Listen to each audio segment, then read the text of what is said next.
Tarde aí, pessoal. Então, eu vou deixar essa aula aí gravada, né? Vou só antecipar ela, eu preciso ministrar uma outra aula no horário, né? Dar um choque de horário aí. Hoje, então, pessoal, vou abordar sobre a situação de aprendizagem 1 da UC de manutenção de sistemas mecânicos. Só compartilhar a tela com vocês aqui. É o seguinte, bom, você então já iniciou aí dia 5/9, né? Já estamos aí já com 9 dias corridos aí, né? Vai até o dia 9/10. Então, hoje eu vou falar da situação de aprendizagem 1, certo, pessoal? E após a situação de aprendizagem 1 aqui, eu vou falar um pouco também da aula presencial, que vocês vão ver lá, certo? Vamos lá, pessoal. O que é aqui o conteúdo do curso, né?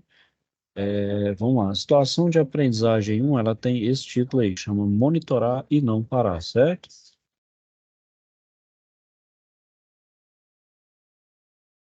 Então, aqui, ó, tem aqui passar aqui, né, parte do contexto, né? Bom, então, lá, em um arquivo eletrônico de texto, né, vocês vão identificar, então, e assinalar os elementos que compõem, então, o conjunto do redutor de velocidades, né, pessoal? Então, aqui, ó, vamos ver se tem o download aqui. Aqui, ó. Então, com esse aqui, vocês vão marcar alguns dos componentes utilizados no conjunto, né, e as opções, então, que retratam a nomenclatura, né? Só ver aqui. Bom, com o mesmo vídeo também, pessoal, o que vocês vão fazer? Vão identificar e assinalar também as ferramentas de coleta de dados e os ensaios, né, que a gente pode empregar, então, para atender necessidades do contexto apresentado aí pela situação de aprendizagem, né? Então, o que a gente precisa de ensaio ou qualquer outra ferramenta de coleta de dados para um redutor de velocidades, né? Aqui, pessoal, para vocês acharem o vídeo, tá bem aqui, ó, uma situação de aprendizagem. Tá aqui, ó. Nexo, perdão. Tá aqui não. Desculpa, pessoal. Tá aqui, ó. Biblioteca. Tá aqui, ó. É esse vídeo aqui, ó, que vocês vão precisar para poder fazer então, uma situação de aprendizagem, correto? Voltando aqui, então, pessoal, eu vou falar então, só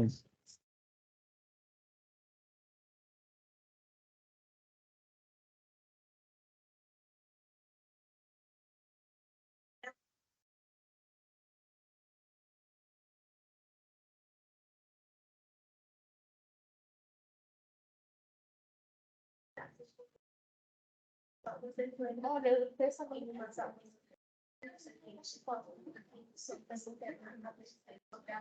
vou começar isso. A gente vai estar só no mercado do lado e entra dentro dessa parte de administração de todos nós,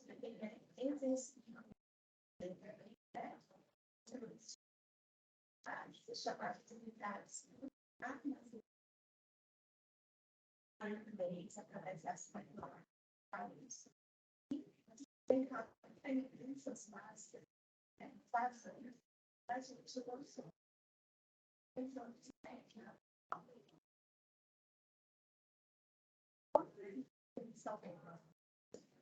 as unidades deram cada vez, também quando repetir saúde, então, respondendo às sistemas, a gente consegue identificar qual que é a importância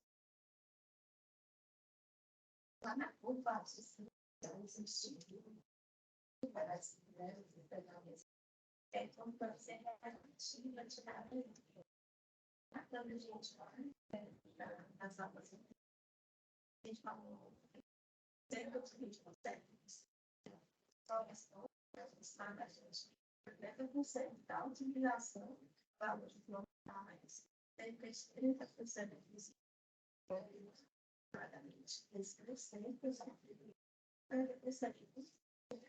pessoal, então, a partir desse vídeo, vocês conseguem, então, responder aquela primeira parte, né? Que são os componentes básicos de um redutor de velocidades, né? Bom, então, pessoal, para a gente, então, poder ter uma condição aí de realizar essa SAP, né? Vou falar, então, alguns alguns assuntos que vão ser pertinentes para vocês resolverem essa SAP, né? Então, a primeira coisa a gente precisa ter noção, né? Aquilo ali é uma vista 3D, então a gente tem que ter uma noção do desenho técnico mecânico, né? E, por exemplo, os erros, né, que a gente tem de forma e posição, eles vão ocorrer no momento da fabricação de peças e componentes, né? É justo no momento, por exemplo, de ter uma máquina mal calibrada, mal posicionada, com vibrações, né? Então ela vai ter um erro, que vai causar, então, falha de manutenção e redução da vida útil deles, né? Então, nessa figura aí embaixo, né, pessoal, a gente tem aí um rolamento rígido de esferas, né, que está num corte, né, que está cortado aqui, como se fosse cortado ao meio, né, sendo montado, então, simultaneamente um eixo e uma cal, com auxílio de uma caneca de bater, né, que é aquela marretinha de borracha, né. Na imagem, então, aqui da esquerda, né, tem procedimento de montagem está correto, né, tem que estar devidamente alinhado. O da esquerda, da direita também esteja, só que ela vai ter um erro, né? Vocês vão perceber que ela vai estar um pouquinho, meio desalinhado, né? Então, isso aí causa um erro de perpendicularidade, especificamente no assento do rolamento, né, em relação aqui ao seu eixo de simetria. E essa linha que é um tão tracejado em vermelho aqui, né? Vai representar, então, a posição correta da linha, ou seja, realmente está com um problema de alinhamento. Então, devido ao erro de forma, né, a posição do rolamento então ficou comprometida, pois as faces então, desse rolamento não encostam perfeitamente nas faces do eixo, né? Então, aqui, ó, não vai ter esse encosto perfeito. Então, vai forçar o mesmo, vai causar uma leve flexão, né? Isso aqui, no primeiro momento, não causa nenhum problema, mas ao longo do tempo, esse desalinhamento vai causar um desgaste prematuro do meu eixo, do meu rolamento, né?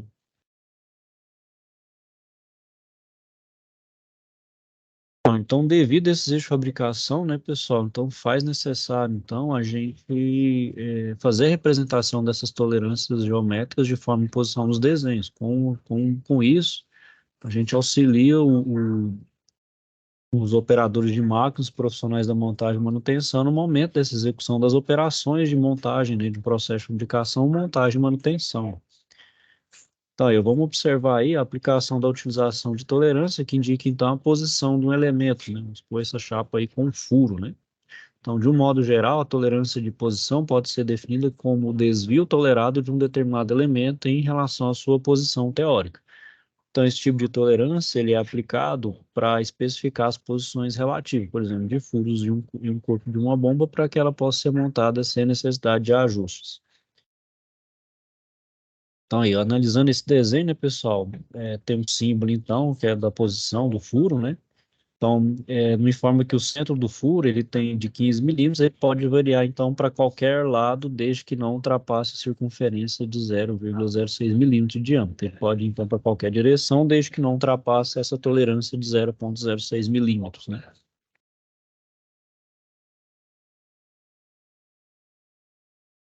Bom, pessoal, então é um exemplo aí primordial, né, que até vai auxiliar a vocês a fazerem essa primeira etapa da SAP 1, é a vista explodida, né, é a forma que a gente tem que ver, então, cada componente de um conjunto mecânico, né, então aqui eu tenho um exemplo de um redutor, né, então com sua vista explodida, vendo as suas partes menores, né, por exemplo, os parafusos, as placas, os retentores, as chavetas, né, os eixos, as engrenagens, rolamentos, enfim, né, e a carcaça, né, a carcaça aqui e outros componentes acessórios aí do meu redutor, né. Bom, então o que que é a vista explodida, né? Então, ela é uma representação gráfica desse conjunto manufaturado, né, do meu sistema, que mostra a relação e a sequência dessa montagem dos elementos que o compõem. Com isso, então, a gente evita os erros de análise inerentes aos processos de montagem e desmontagem.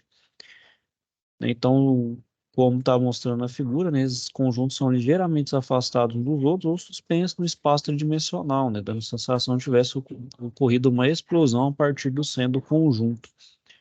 E isso, pessoal, a gente vê muito em catálogos, manuais técnicos descritivos de montagem, né? Por exemplo, até na indústria mesmo, se for uma indústria que está fazendo a fabricação, já tem dessa parte explodida para fazer a montagem, né? E na parte da manutenção, justamente para fazer a desmontagem e montagem. Então é comum a gente encontrar esse desenho das explodidas escritas em papel e catálogos, mas com o desenvolvimento da tecnologia digital, pessoal, então hoje a gente utiliza computador já vê até uma animação dessa vista explodida, né?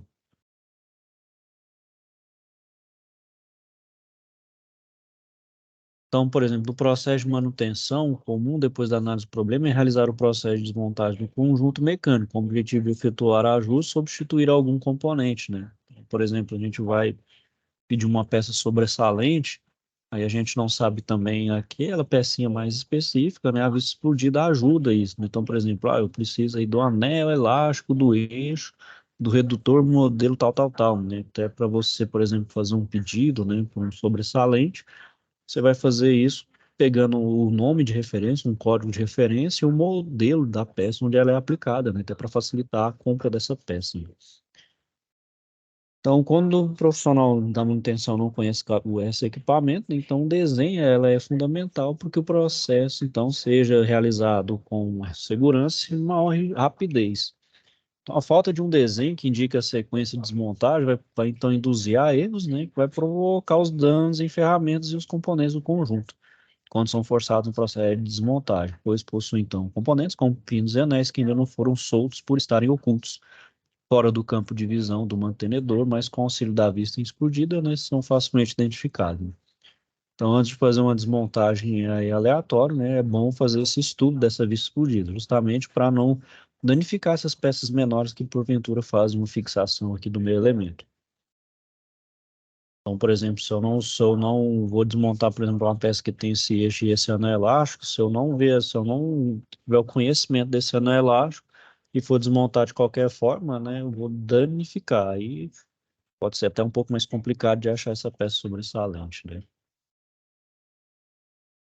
Bom, então, em função das características da criticidade, né, dos diversos equipamentos e máquinas instalados no Parque Fabril das Indústrias, né, então os planos de manutenção eles vão contemplar vários tipos de manutenção que devem ser então escolhidos como critério, né, pessoal. Então, é o bom e velho planejamento, né?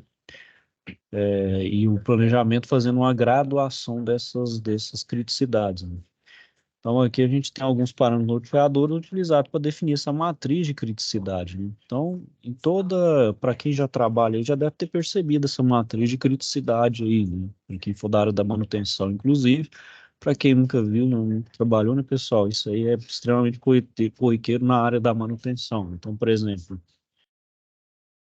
para algumas áreas de ação, como por exemplo, para segurança e meio ambiente, para produção e qualidade do produto e custo de manutenção, né? Então, por exemplo, para segurança e meio ambiente, eu vou então fazer a graduação, qual que é o parâmetro, né? Isso analisando, né, do ponto de vista de segurança e meio ambiente.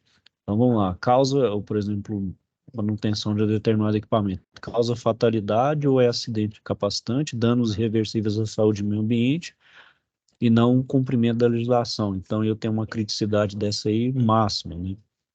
Ela causa lesões leves, perturbação ecológica de baixa duração, então, ela está com uma criticidade média.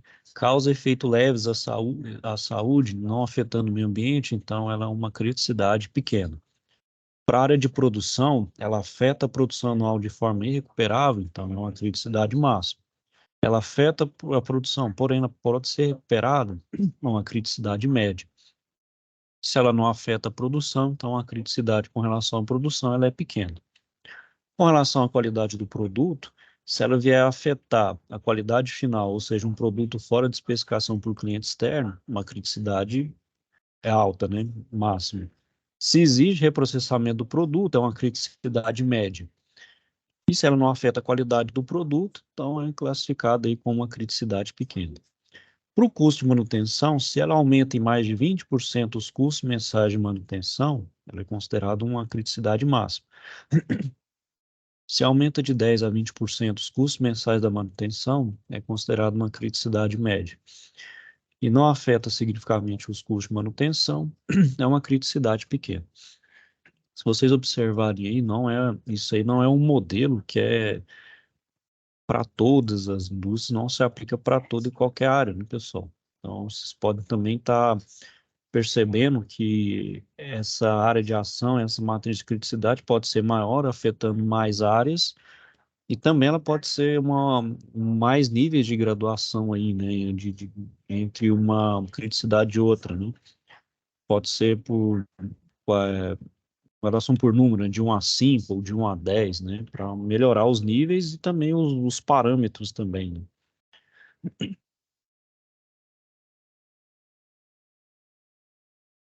Então, baseando na matriz de criticidade, pessoal, então o setor de planejamento da manutenção ela vai definir os tipos de manutenção que vai compor o plano de manutenção dessa planta produtiva, né?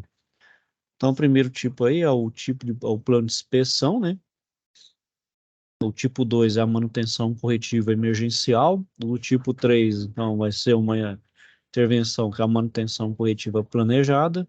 A 4 é a manutenção preventiva. A 5 uma detectiva. E a 6 uma preditiva, né? Então, essa, esses tipos de manutenção aí, né, pessoal, vai ser conforme a matriz de criticidade vai ser estabelecida, né? E claro, obviamente eu posso cruzar, né? Não vai ser uma área isolada da outra ali, pode ser uma combinação entre as áreas, né? Para determinar qual a manutenção que vai ser feita para aquela, dada aquela área e dada sua criticidade, né? Então, por exemplo, a gente inicia pelo plano de inspeção, né? Então ele é baseado num checklist, né? Que grande parte desses itens é inspecionado de forma visual e com equipamento em movimento. Então ele pode ser realizado pelo mantenedor ou pelo próprio operador da máquina, desde que receba o devido treinamento e tenha tempo disponível para a execução dessa atividade. E ele pode, então, ser considerado como uma manutenção preventiva, então, do tipo sistemático. A corretiva, né, pessoal, a emergencial, ela ocorre quando a máquina, equipamento, então, ela vai sofrer um dano ou uma falha, então, que interrompe as funções básicas da mesma, ou afeta a qualidade do item que está sendo produzido, né? Então, aí, um exemplo clássico que a gente tem no dia a dia aí é quando o pneu, né, o pneu do veículo fura, né? Então, interrompeu a função básica. Não tem como você, por exemplo, andar num carro com o pneu furado. Então, isso aí configura como uma manutenção corretiva, ela é emergencial. Já na planejada, né, ela ocorre, então, quando o equipamento sofre um dano ou uma falha, mas não interrompe as suas funções básicas, né, ou interfere na qualidade do item que está sendo produzido. Então, sua programação é baseada nas recomendações relatórios, né, decorrer das manutenções preventivas e preditivas, ou até mesmo checklist das inspeções, né? Então, por exemplo, aí, né, que tem na figura é o disco de freio, né? O disco de freio, ele tem um indicador lá que mostra a hora que ele deve ser trocado, né? Atingiu aquela marca lá, então já é hora de fazer a troca, né? Então, ele configura como uma corretiva planejada. Também pode ser enquadrado numa preventiva, mas ele já é uma corretiva planejada, né? Porque, de uma certa forma, ele não tira a função básica do que é o freio, mas em si ele deve ser trocado, né? Uma recomendação forte de troca, né? Bom, a manutenção preventiva, né?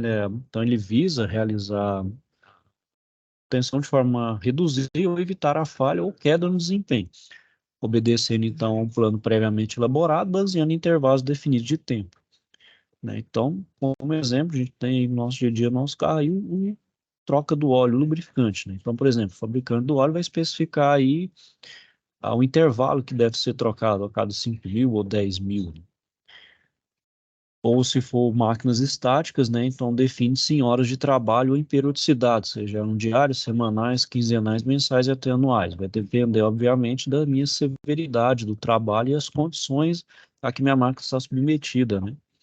Então, dependendo, eu tenho que aumentar a frequência de manutenção preventiva, ou dependendo, se a máquina não é tão exigida, eu posso aumentar essa periodicidade, que não vai haver prejuízo com o meu maquinário, né?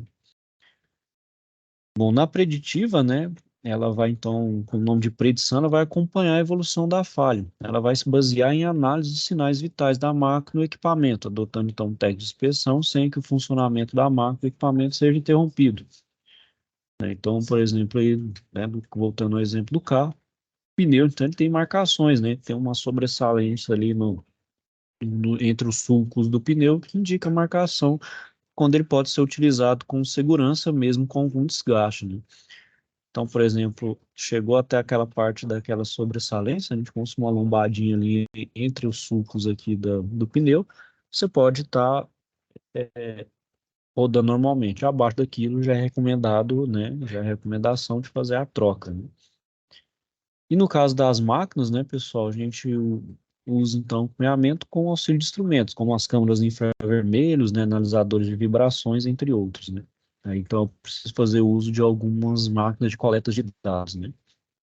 E a manutenção detectiva, né, então vai ocorrer quando a máquina ou equipamento vai possuir instalação então de dispositivos que tem então o objetivo de informar o operador e a manutenção sobre o aparecimento de falhas eventuais antes que o equipamento então pare de funcionar, não ocorram então graves incidentes, né? Então a gente pode de maneira simples dizer que é a detecção de falhas ocultas, né?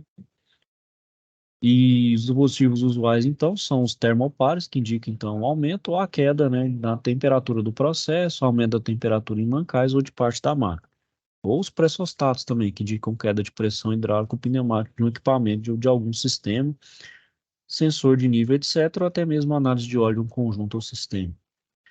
Então, é o tipo de manutenção aplicado em sistemas automatizados, né, pessoal? Então, aqui, ó, por exemplo, o mecânico aí, né, eu utilizo um scanner, né? Hoje os carros, como tem uma grande tecnologia de eletrônica embarcada, né, eu utilizo um scanner, tem um lugar para encaixar ali, vai, com esse scanner ele vai fazer toda a leitura dos parâmetros sensores do carro e me dá então todo um diagnóstico, né, de como está, ou do que está, como estão os parâmetros, está dentro do especificado do fabricante, se está trabalhando dentro de faixa ou fora de faixa, enfim, dá para fazer um diagnóstico completo, sem a necessidade então de eu ficar fazendo uma inspeção.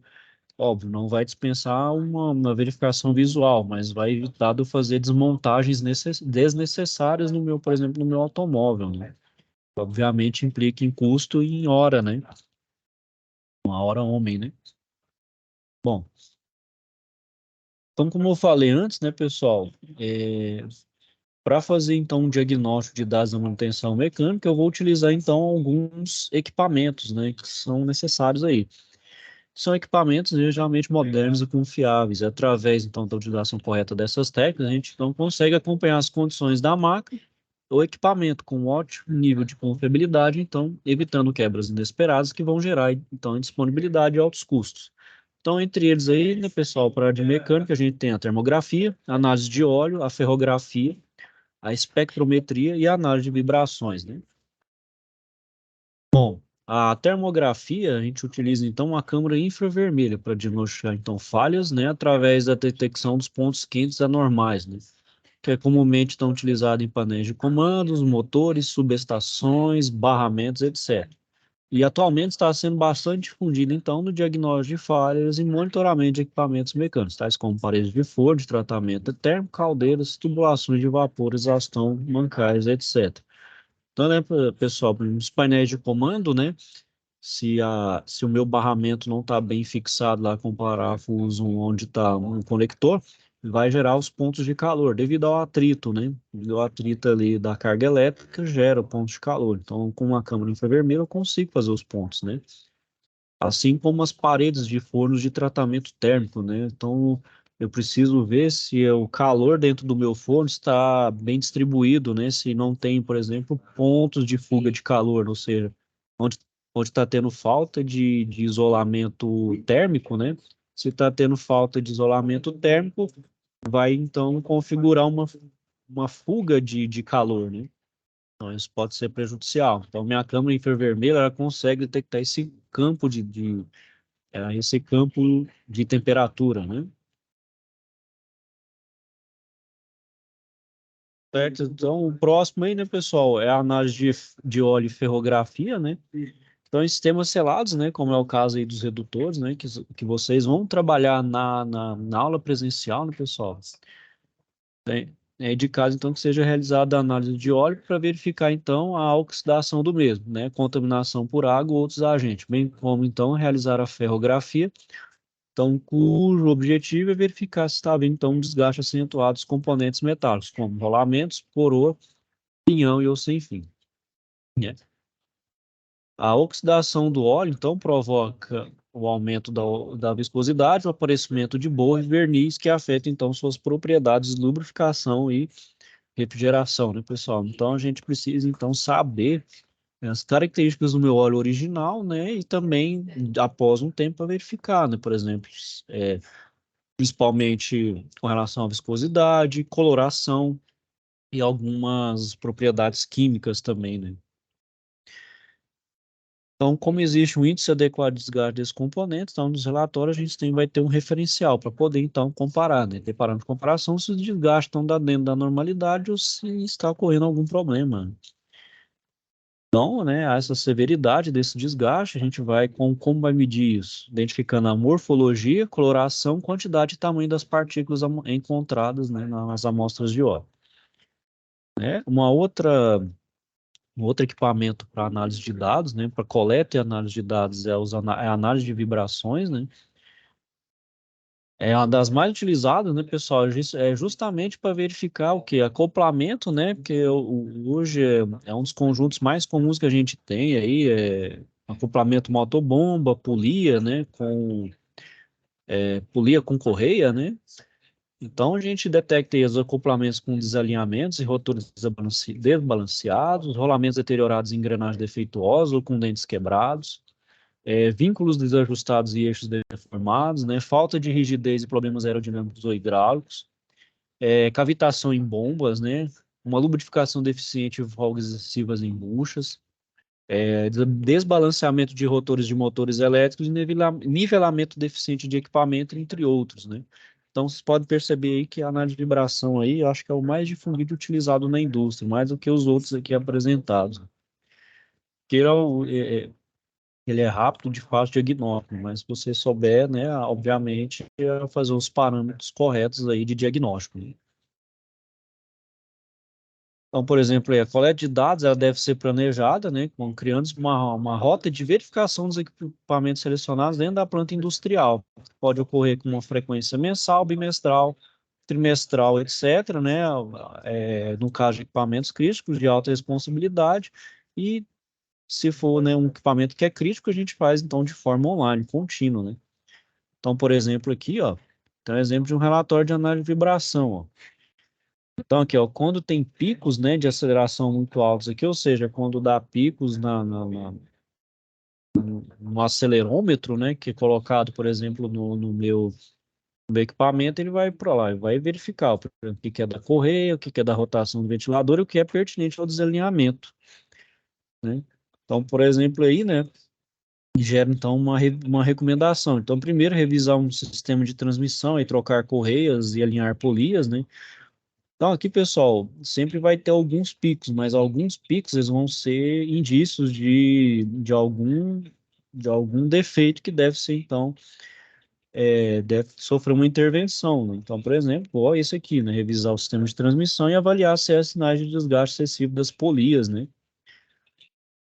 Que é o espelhamento e diminuição da parede dessa polia, né? Então, aqui, pessoal, tem alguns exemplos aí, né? Que vocês vão fazer aí para fixar, correto?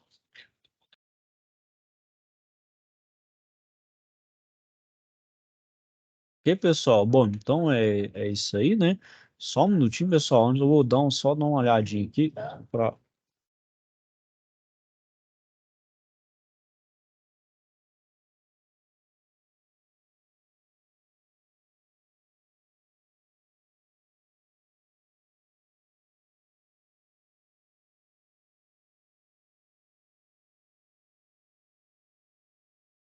Só um minutinho, pessoal, só para eu dar uma espécie do que vocês têm que saber para aula presencial, correto?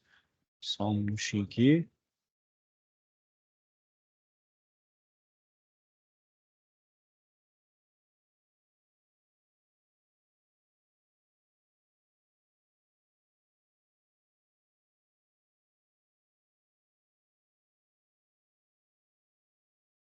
Bom, pessoal, deixa eu só dar uma. Deixa, eu- deixa,